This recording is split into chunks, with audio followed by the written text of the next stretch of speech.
Thinking traps, also known as cognitive biases or distortions, are like subtle riddles embedded in our thought processes, capable of leading us astray. They can affect our perceptions, beliefs, and ultimately, our decisions. Here are the most common thinking traps. Confirmation bias involves the tendency to seek information that aligns with our existing beliefs and unwittingly ignore or downplay opposing views.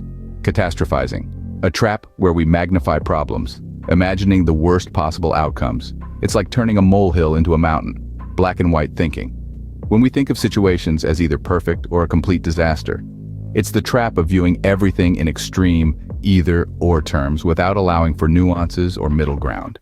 And finally, overgeneralization, when a single negative event is seen as evidence of an unending pattern of defeat or failure.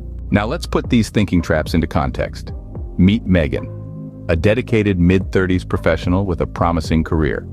Megan's world was rocked when her supervisor, Sarah, pointed out a minor error in one of her reports during a team meeting. It was a simple mistake, easily correctable, but to Megan it felt like a colossal failure. She couldn't help but catastrophize, imagining the worst possible outcomes. Her anxiety levels soared, and she couldn't focus on anything else for the rest of the day. Over the next few days, Megan's self-doubt deepened. She started overgeneralizing the situation, believing that she always messes things up.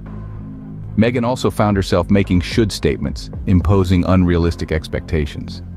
In her interactions with Sarah, Megan couldn't help but think that her boss was constantly judging her. This strained Megan's relationship with her supervisor, as she began to withdraw and avoid her. Megan's emotions started to rule her thoughts. She felt like a failure, so she concluded that she must be a failure. Megan's thinking traps were taking a toll on her mental and emotional well-being. She was becoming increasingly isolated, avoiding social gatherings with friends and even her own family, convinced that they too saw her as a failure. Megan's story serves as a relatable reminder that we all encounter thinking traps at times. But how did she break free from these mental chains? Stay tuned. When we explore Megan's journey to overcome thinking traps and discover strategies to avoid them, don't miss it.